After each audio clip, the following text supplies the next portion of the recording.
Hmm. Okay. Good morning. Today's day 91 of 100 Days of Visibility. With a funny caveat, I counted my videos. I've been uploading these to YouTube as well. Maybe you're watching them on YouTube. And I noticed that after uploading number 90, I have 91 videos. Went through and counted them somewhere in the 40s. I think I've duplicated the numbers. I was looking on my phone, so I couldn't see all the titles. So I don't know which number I duplicated. I'm still going to go all the way up to number 100 because it would be kind of weird otherwise. But it looks like I'll be overdoing it a little bit. So the last 2 days have been a beautiful kind of contrast for me. And it brings up a desire to want to share both a part of my own experience and something that I think is an incredibly valuable piece of awareness for um, anybody to develop who's like looks at that and goes, oh yeah, that's an important thing to develop. A lot of what I focus on is the cultivation of both sense and capacity, sensitivity and ability, strength. Sensitivity and strength, I think, is a reasonable way to describe it for each of three levels of lived experience. This is a loose taxonomy. It flexes around a little bit. This map, this very simple map, has been incredibly helpful to me to orient to what is it that I'm doing? What is the difficulty I'm running into? Um, the, um, the three levels are levels of experience, or levels of subtlety, of nuance. Um, and they're also, in terms of um, cause and effect, the higher up you go, the farther back in the causal chain you're actually working with. So at the bottom level is raw physical experience. These, by the way, I did a little bit of research to find out where did I get this idea from, and I now remember it was from my yoga teacher training. These refer to the different koshas, the different bodies, but rather than just talking about koshas, about the bodies, I'm talking about realms and areas of experience, and where the bodies are um, acting like sensory instruments and action instruments for that level. The way that I talk about this is meant to be paradigm independent.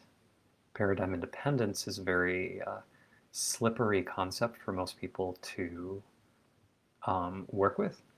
But the short version is if you think I am saying something that disagrees with your fundamental understanding of how reality can work, the chances are very good that either your fundamental understanding of how reality can work actually violates your lived experience, or you are adding something to what I'm saying. That's an output of paradigm independence. Because what I'm looking at is truth. I'm looking at the ground of experience and how I relate to it, and how it seems like others relate to it. So this is a description of experience. This is not meant to describe, oh, this is the true actual structure of reality. It's the apparent structure of appearances, which is therefore true. So the ground level being the physical, the raw, it's often called gross, like a gross subtle causal, or our common English names for these. The gross level, which is gross like a gross weight, um, or gross income. It's not meant as disgusting, although there's a reason those are intertwined. Those terms get intertwined. But at the physical level, the gross level, this is the level at which when I'm listening to music, I'm hearing sounds and I'm feeling the thrum of the bass against my body. Okay? Um, Maybe I'm even able to on some, well, that gets complicated. Let me set that aside. That's a very clear example of that's the physical level. Hearing, feeling the vibrations, what I'm seeing with classic five senses. At the subtle level, there is this, that's the level at which I feel touched by the music. I feel moved, the urge to dance. When I walk into a room, what is the vibe of the room? How does the room feel? Does it make me feel alive? Does it make me feel like I'm entering a space that is more sophisticated than I am? So it stirs shame in me, or embarrassment, or nervousness.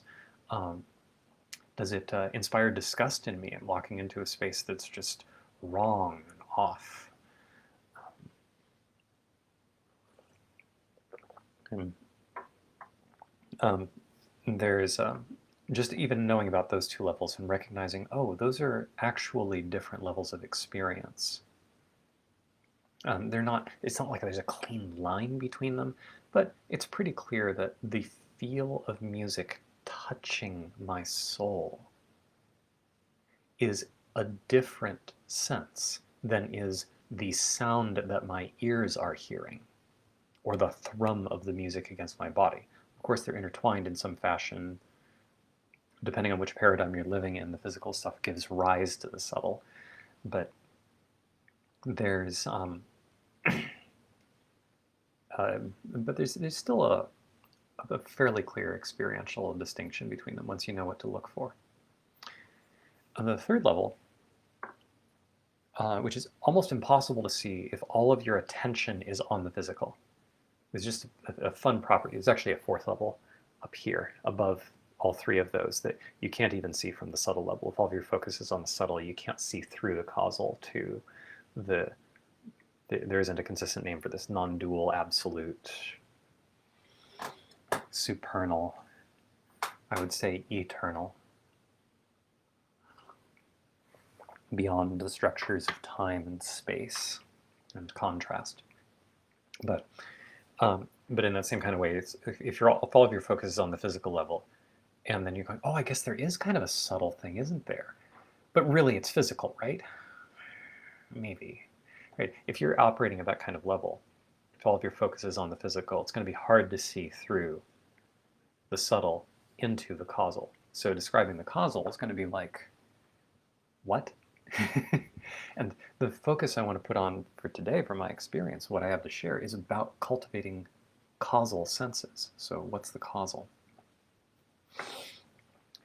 The causal level is it is more subtle than subtle, which is like makes the like if this direction is subtle and you're calling the middle level the subtle level, it's like, but this is standard when converting the language of kosha, the language of the bodies, from Hindu philosophy, Hindu yoga philosophy into English. This is just how it gets done pretty consistently. So if you Google this stuff and you look up the koshas or you look up the three bodies doctrine, you'll totally find this, and this is the language that gets used.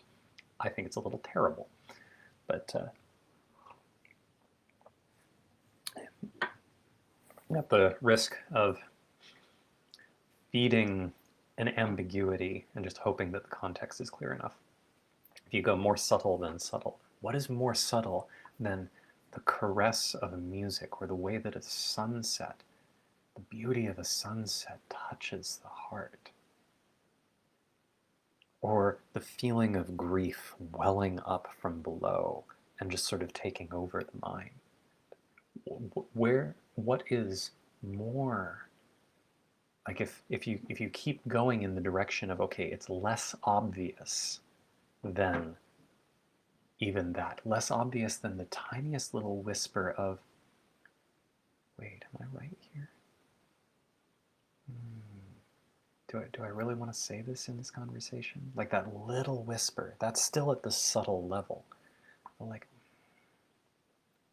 okay, so what's even subtler? What's even harder to notice than that? Eckhart Tolle talks about this all the time.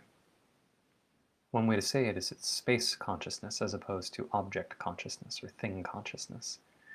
So the reason this comes up for me is 2 days ago, I just said, I'm taking a day off from anything that even resembles inner work. If it feels like inner work, if it feels like effort, like training, like development, nope. I am going to goof off. What I discovered in the course of doing that, I talked about this 2 days ago in the video, what I discovered in the course of that was an enormous amount of space, an enormous amount of ease. Part of that, in retrospect, I think, thinking is something at the high subtle level. It's a nuance that happens there. So there's a way where focusing on the thought still restricts from working in the causal level. And then this language passes through the mind, this is what we've got. So I think part of what was going on there is that by relaxing and letting go, my focus went off of the subtle layer, and I was much more interested in the space between each of the movements at the subtle level.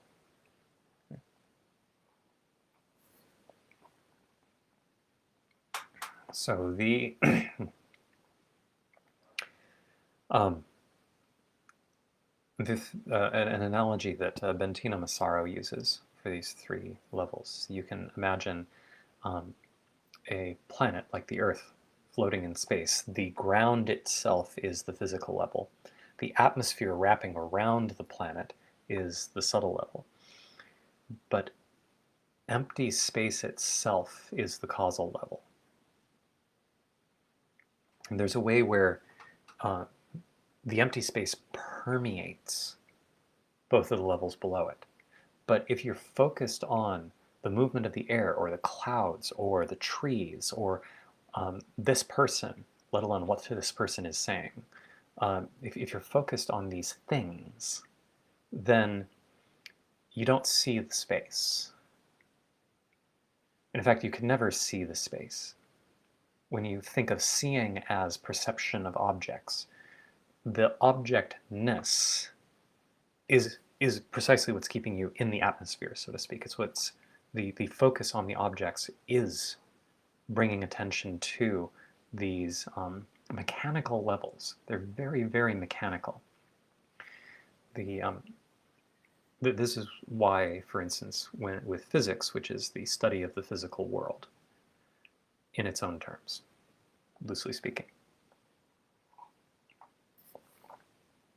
it keeps finding that everything follows very mechanical laws. Everything is rigid. It just does this thing, then that.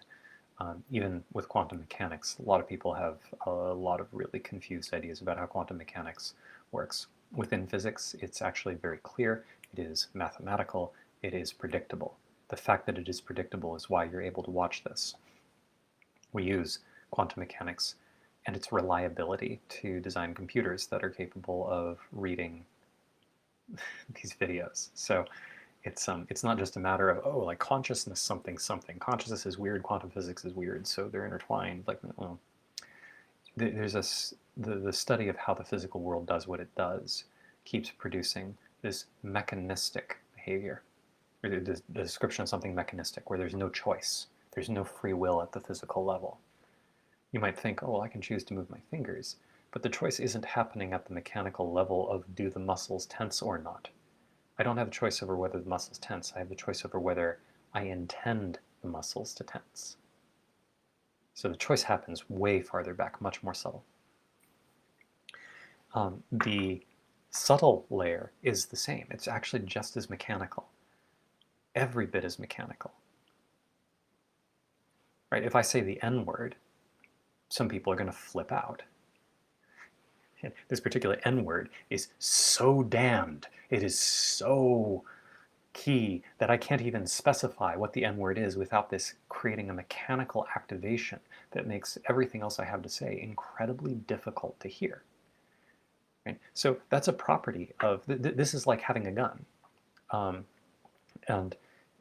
Like the gun has a lot of stored energy. If you pull the trigger, the pulling of the trigger is a very, very slight movement, but it releases a ton of energy, and suddenly all of your attention is on the fact that the gun just fired. Right? But it's mechanical.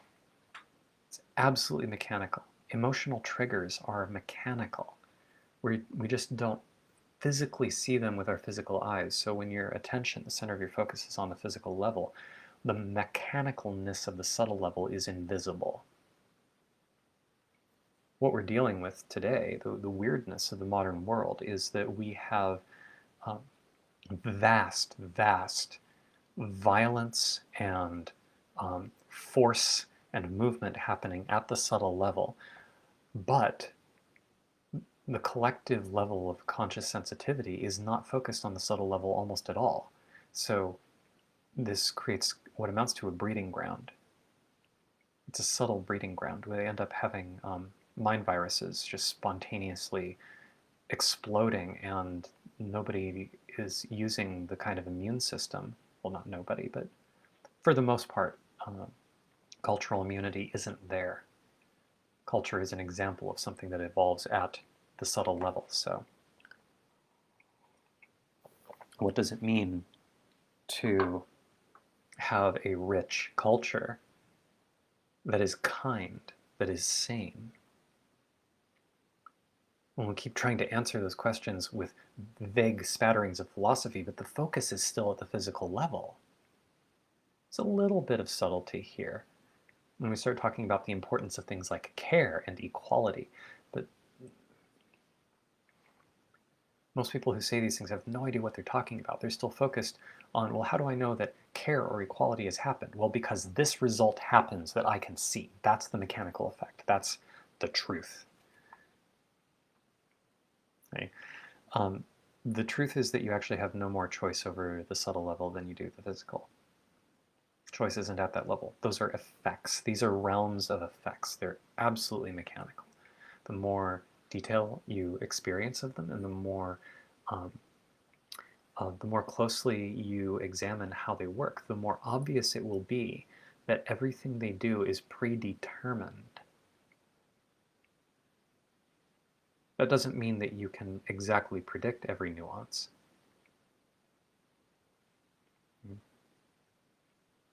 But it does mean that, like this,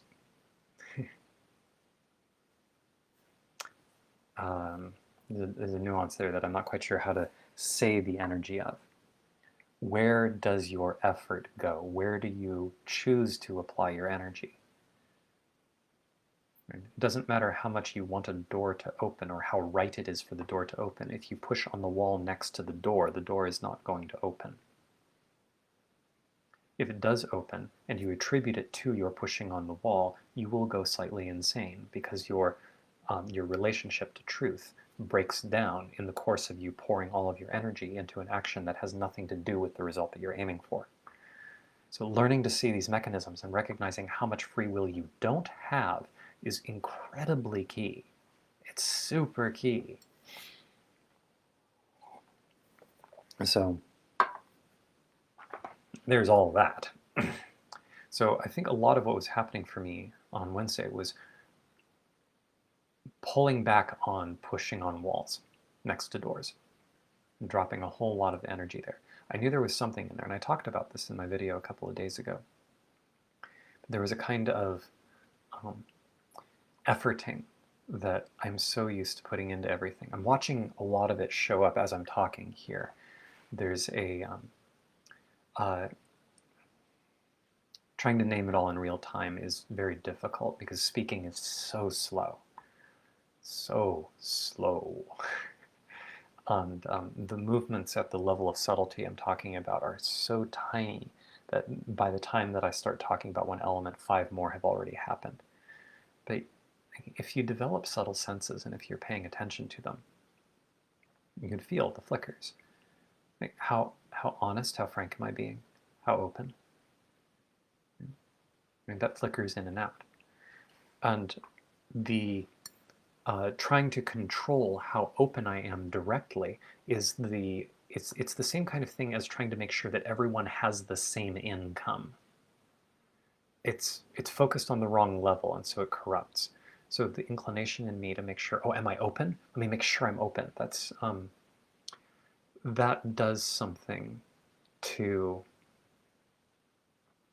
all of the mechanisms, primarily at the subtle level, but then it shows up at the physical, where it distorts how I show up so that on net I actually end up being more closed, but I end up trying to present as more open, right? So that was an example, by the way. For those who watch my videos but have not yet cultivated their subtle senses to a level that is refined enough to track exactly what I'm doing at the subtle level.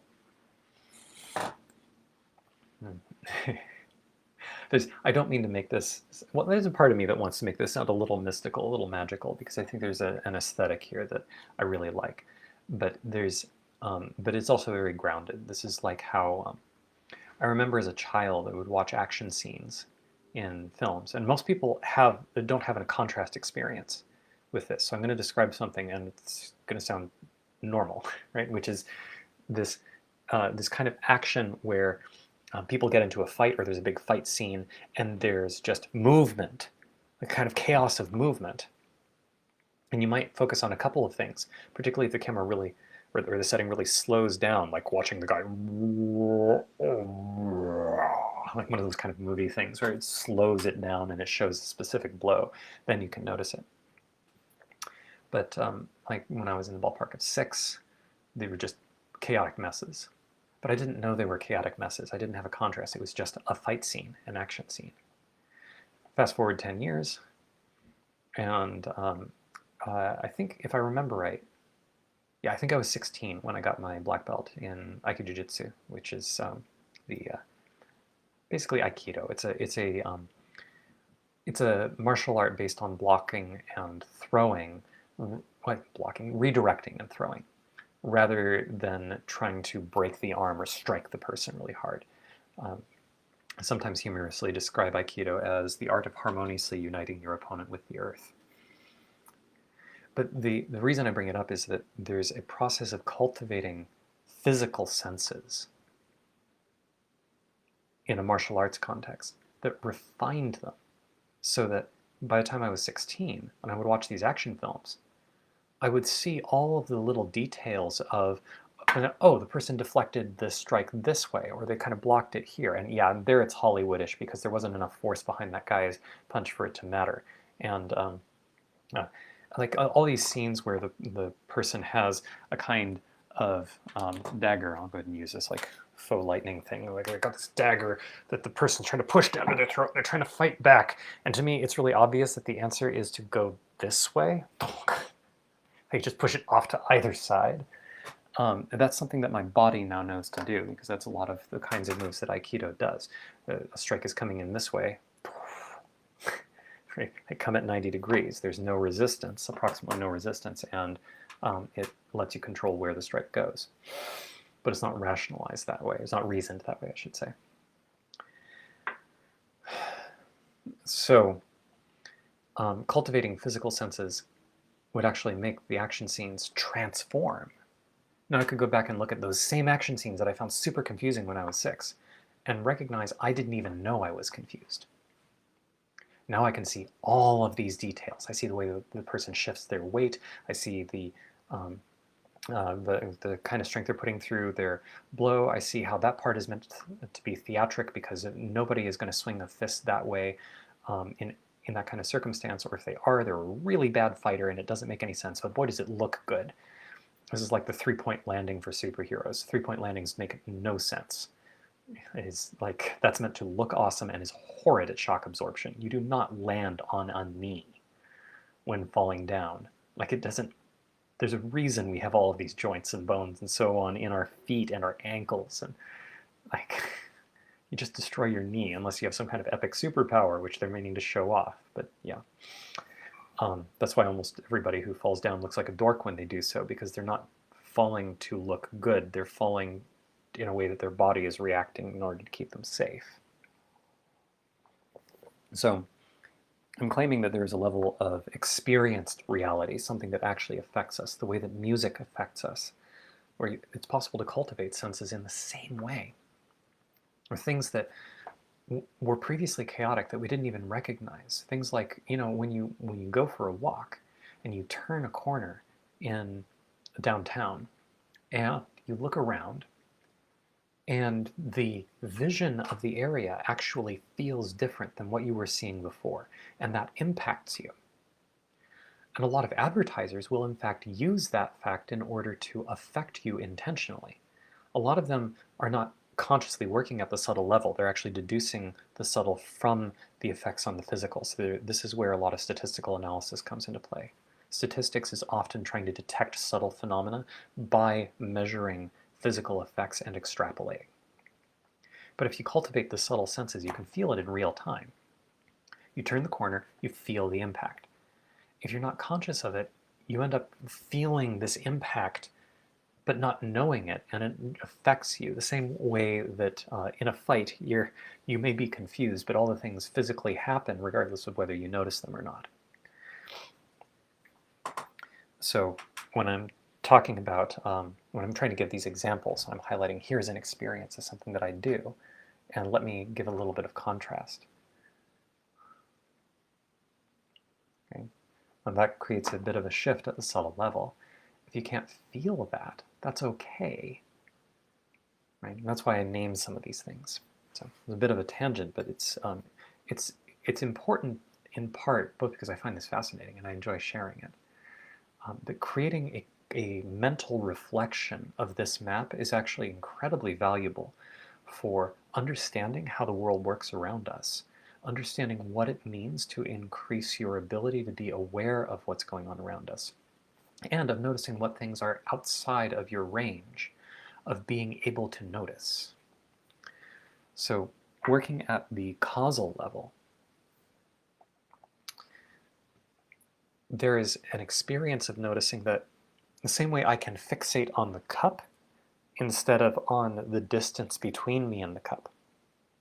And that even when I say it, the language already does the object consciousness, the thing consciousness, instead of the space consciousness. When I focus on the space between me and the cup, there's a thing that my language does that my mind could do, of treating the space like a thing. Here is the interval, and now I'm going to focus on that object instead.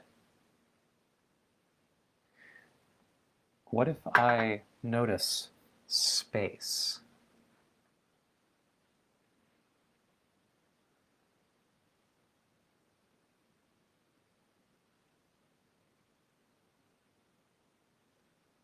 So if you're operating deeply, particularly at the physical level, if all the consciousness is at the physical level, what I just did, where I slowed down and I focus on the spaciousness itself,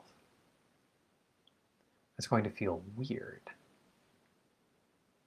The highest, the most subtle thing you can reach for by default, if that's where you're operating, is going to be a concept or a feeling that captures what I'm doing.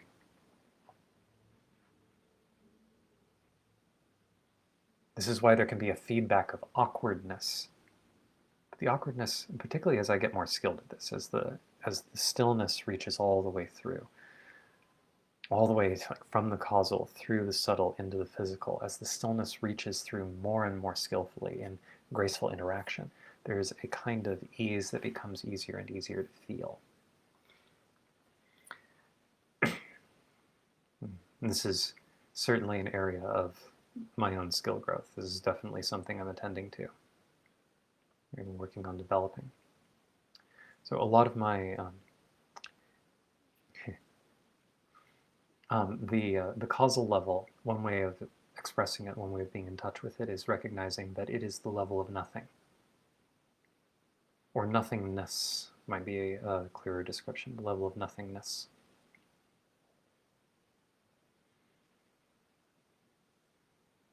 Utter ease, complete ease, space. So there's a problem when operating even at the subtle level, at the middle level, where there can be this kind of cramness, like, okay, and then, all right, focus, take a breath, all right, and I'm going to do this mantra in order to raise my vibrational level, or whatever paradigm you want to use for this. Like, I'm going to rehearse some cognitive behavioral therapeutic methods in my head. I don't really care what you're doing there, but the attempt to affect things is sort of crowded, and that the concentration is an attempt to zoom in on this object while all the other things are bouncing around and going, okay, but this thing, and what was I doing? Right, okay, back to this thing. And so there can be this chaos. And it seems like the solution is to focus more and more, to contract more and more. What that's doing is actually moving away from, creating a barrier to the causal level. There's a reason it's called causal. You have no power in this contracted space. There's no control. You're at the mercy of mechanisms. It sounds like it's one-dimensional. This can happen across a bunch of different axes at once. In practice, it's helpful to think of it as, on average, roughly where are you operating? Where's your attention? There's a recognition that you can't actually do anything intentional until around this object you go, there is space. And then around it are these other influences. But let me focus on the spaciousness.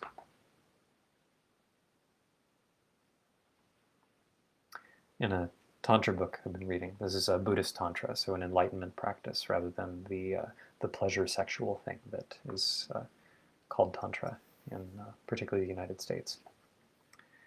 In the Buddhist Tantra, this book, I think it's just called Introduction to Tantra, there's a description that I find really touching. It's really sweet about noticing that the mind is actually luminous and clear. Its nature is uncorruptible. That it can seem otherwise with all of these thoughts of, oh, why did I screw up like that? Oh, gotta take care of this. Oh, man. All right, yeah, I really rocked that thing. There can be kind of clouding, a sort of pollution that happens. But the pollution cannot actually corrupt the mind. All it does is float like a cloud in the sky. This is a classic thing from Vipassana meditation. Look at thoughts as clouds in the sky. The sky is still there, even if you focus on the clouds. But try to attend to the sky. Even if it's overcast, you know that there is sky beyond it. Can you put your focus on the sky? But in particular, this Tantra book is describing something about sometimes the mind lets go. And there is a direct experience of openness and clarity. And just taking a little bit of time to cherish that, to notice,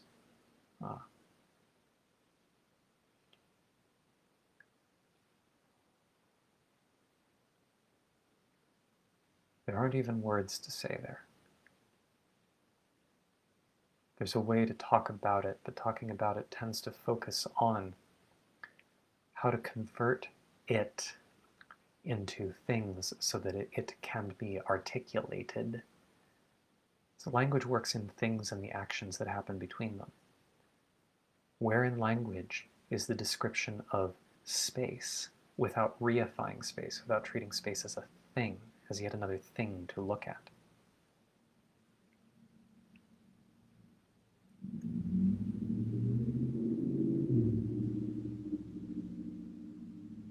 That's the answer. So being able to feel that, what I've been finding more and more is that as I cultivate sensitivity, which is, like, remember at the beginning I mentioned there are two things to develop on each of these three levels. So basically sensitivity and strength. And sensitivity at the physical level is literally, can I feel my breath? Can I feel my heartbeat? Am I aware of my body? When I speak, do I notice the feeling of my toes? Do I notice my butt on the chair? Can I feel my shirt moving as I breathe? Not as a checklist, but if I'm really paying attention to my body, I can feel this. And there's a way to become more detailed, more and more detailed, more and more refined. This is not a binary thing. This is a skill. It's a cultivation. It's something to develop nuance about. The strength, well, this is the value of exercise. Literally, is my body healthy? Is it cultivated? Is it capable of navigating the world? Am I giving it the capacity to navigate the world in a way that its strength is more than what it strictly needs to be able to navigate the world? I don't want to be just strong enough to walk up the stairs. I want to have plenty of strength to run up the stairs, notice I forgot something, go back down the stairs, pick it up, and then run back up the stairs, and still have plenty of energy to be able to do the next thing. So that requires my body to be healthy. And so almost all of the focus that we have, well, the whole culture obsesses with this thing, if it's going to obsess about any of these elements, but that's like, that's the dichotomy. Those are the two sides of work at the physical level. Cultivating capacity. What is this work for? Well, it's for bringing effects down into the world in accordance with desire and kindness. Capacity to manifest. So the same thing is happening at the subtle level, which is actually in an important way prior to the ability to do work clearly at the physical level. Although temporally, you start with the physical stuff. Now at the subtle level, the same thing. Can I feel these subtle energies? Can I feel my emotions? Where exactly in my body do the emotions happen? Do I notice the impact of changing light? When I turn my head, can I feel the electric shock that goes through my system? Can I feel the little tickles that happen when a thought runs unnoticed? Can I notice my thoughts? That's sensitivity at the subtle level. Capacity, strength at the subtle level, has to do with the ability to stay with charge. When I'm really upset, or I'm really activated, when like if somebody or something reminds me of something that was really upsetting to me before, can I just stay with the energy? This is the actual level at which anybody who's like worried about premature ejaculation, this is the place to attend to. I mean, you need all of them to develop a good honed system, but this corner right here, this is what's going on is an inability to stay with the direct degree of arousal, usually because the person's body is already flooded with fear or anxiety or worry, and they're trying to deal with it by venting it into the mind. But the issue isn't that the energy needs to be vented, you can't handle that much energy, because if that's the strategy, if that's a man's strategy to avoid ejaculating, wanting to have the whole thing continue for a while, well, the problem is that means he has to be disengaged from the experience in order for the experience to continue. Right? It is much more powerful to learn how to be near the point of no return and to feel that energy and to be with it. This is not something that just happens during a single sexual encounter, although it can be that you can cultivate. I'm sure women have the same kind of thing. It's just a lot more obvious for guys, and I know a lot more directly about that experience. Because with the guys, if you make an energetic mistake on that strength cultivation at the subtle level, you end up with an abrupt ending to the session and often a very dissatisfied partner. So it's not as sharp an issue for women, from what I can tell. That's just one example. There are many, many, many examples. How can you handle your parents irritating you with the same kind of dismissals that they've always given you? I just watched a fantastic video on cancel culture this morning by Perry Chase, and so that would be one thing. Can you stand being canceled? Can you stand people saying, "Oh, you're a white supremacist, you're a racist, you're a sexist, you're a TERF, you're okay"? Can you take that, and how much of that charge can you stay with? If you can stay with all of it, then the charge doesn't matter, and your body learns how to integrate it. Right? So that's like subtle strengthening. Exactly the same thing's happening at the causal level. It's two things to cultivate.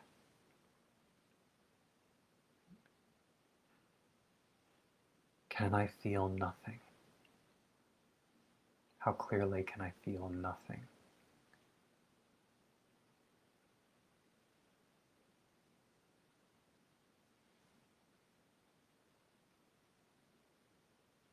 I feel into that.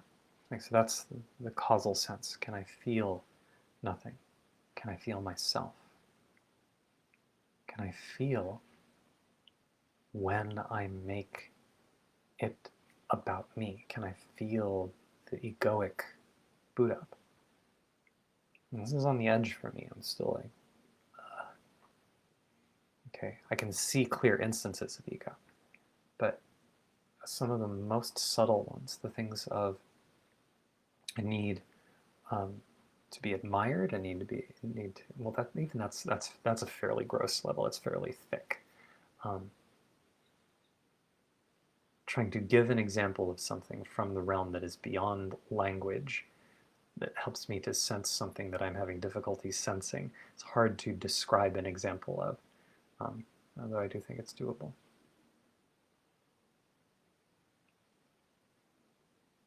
Central to my experience these last 2 days has been noticing this tiny, tiny way I put in a bit of energy of, okay, now what's the next thing I need to do?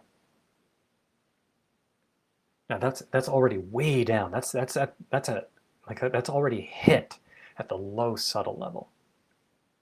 What do I need to do? There's already that compression. I can feel the tension in my head, but that is fairly low on the level of manifestation. I'm going to feel a thought that happens before that that's a little bit higher in the causal chain. But the thought is mechanical too. It actually has more to do with where was my choice to move my attention to the stuff? Where am I pushing against a wall instead of on the door?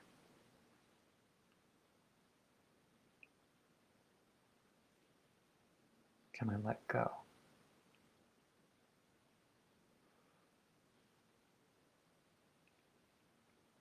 And that's the level that I'm learning to feel in more detail. At this point, I feel like I can go, there's nothing. Like that wasn't an example, but I'm trying to convey the feel of it metaphorically, a little bit lower. The sense of, yeah, there that is. That's a little bit like saying, can you feel your body? Yeah, I can feel my body. Like there's a causal body. How much detail can I feel about my causal body?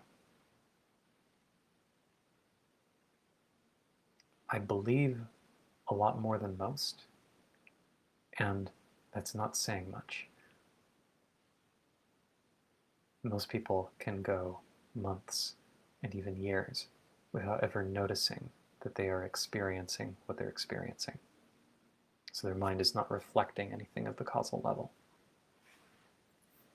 Not a glimmer of awakening, not a glimmer of lucidity, just doing, just machines. Consciousness is there, but consciousness is dimmed. It's not connected to the rest of the machinery in a meaningful way. It's also very much something like developing causal strength. And getting these two to link up, getting them to dynamically interact. I feel almost like I am a pre-toddler who has gotten pretty much how to get up on both of my feet down, and now I'm learning how to walk, and the next step is I have to balance on one foot for a second. How do I get this foot forward? And then I land on my butt.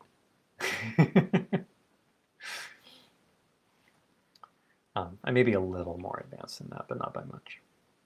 I can feel what's involved in actually maturing and being clear, being actually clear, actually letting compassion speak through me. And that's a major challenge for me personally, orienting from nothing, orienting from emptiness, letting nothing speak through me, creating the room for that. I love sharing what I have to share. I find so many ideas exciting, and that is a separate issue from the degree of contraction that I put around it. So I'm learning how to feel the contraction, especially around the mind, for me. Learning how to feel what it's like to just let go and still intend. Intention is one of these things up in the causal strength space. Learning how to work with intention. Although I want to be careful about what intention, quote unquote, means. You hear that. The mind, because most people put all of their attention on the physical level, the mind reflects the physical level.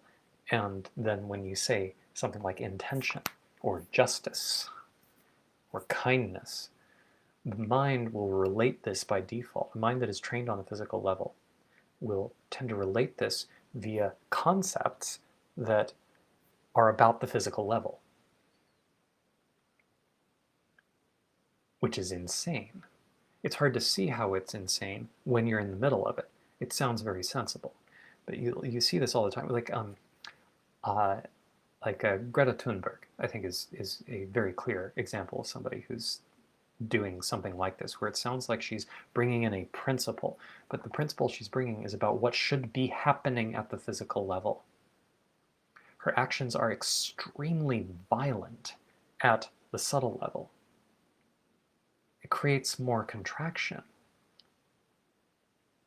But because she doesn't have the senses, I assume, because she doesn't have the senses needed to track what the violence is that she's doing. Or she's not totally ignorant, she's doing it because it's violence. But this kind of pressure, how dare you? Like that how dare you is absolutely a subtle blow. It is meant to hurt. And it creates contraction and inflammation at the subtle level. And then others whose minds are not trained on reflecting the subtle level react to the inflammation and talk about the physical level. It's just a huge amount of confusion because no one can see, no one who's talking loudly, and most of the people who are listening are paying attention to what's actually going on at the subtle realm. So, and the subtle realm defines the flavor of what happens at the physical world. So if you want a healthy world where we care for our environment, where we're actually doing things that are sane and sustainable with respect to our resources, you can't get there by focusing purely on the mechanics of what happens at the physical level. For the same reason that you cannot make a happy marriage purely by focusing on the mechanics of what each partner should say when in their interactions. You need to deal with the feelings of the tone of respect, the noticing of places of feeling unheard, and resistance to deeply listening or listening charitably. That's the level at which you can start to make some kind of progress in terms of making a relationship flourish. I claim that it's still too mechanical to get a ton of leverage, which is why you can describe a lot of things at the subtle level. People who go into self-help and start, or to therapy, and then start to learn how to notice things at the subtle level, just start to get that. Notice that this matters. They can tell that it matters, and they still can't make their lives quite what they want it to be. The reason is these tweaks, it's just iterating the problem in some sense. If you don't understand where the causes come from, how this relates to choice, how it relates to consciousness, how it relates to you, how it relates to context, if you don't feel that directly, if you don't perceive that, that just affects you directly, the same way the subtle level had just been affecting the physical without it being seen directly.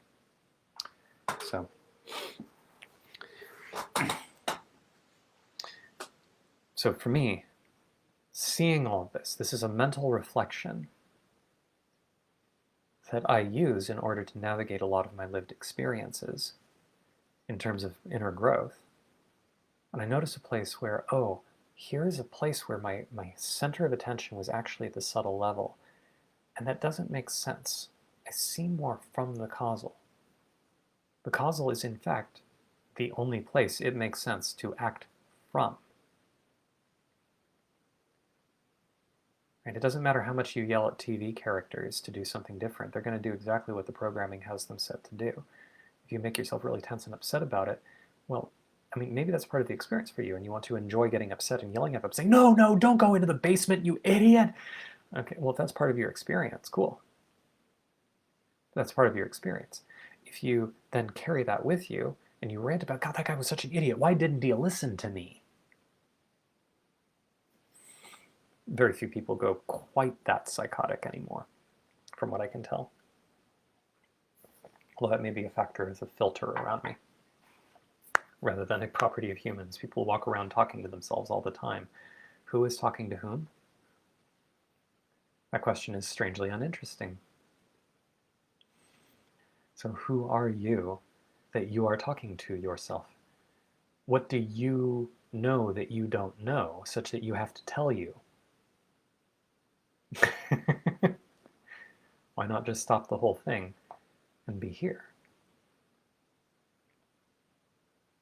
No, because the level at which that argument makes sense, and therefore you agree with it, and therefore feel like, I'm assuming, if it's the case that you listen to that and you go, oh, that makes sense, maybe I should do that, and then you apply the should energy and loop this back into your own thoughts. It's operating fairly effectively at the subtle level, and it's still mechanical and tends to provide a lot of stress, and it is predictable exactly what the result will be because it's purely mechanical. The invitation is,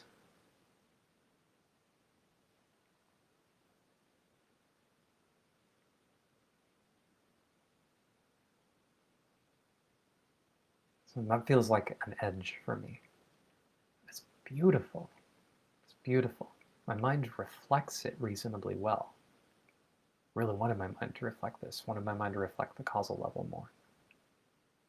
Now I'm feeling it and I'm tasting it, I'm experiencing it more. So I feel pretty excited by that.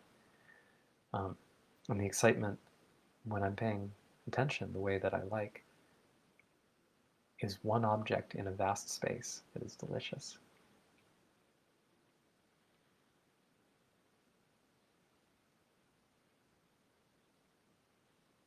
Okay.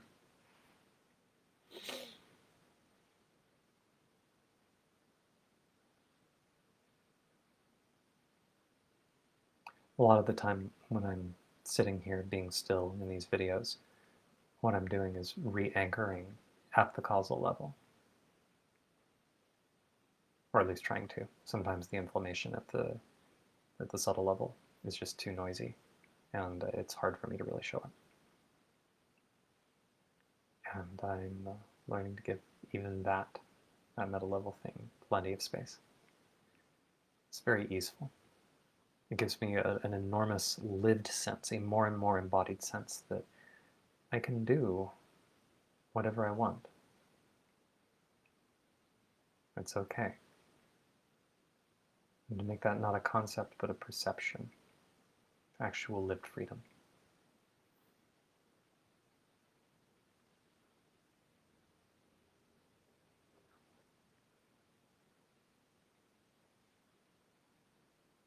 Yeah, I feel complete. Thanks for listening.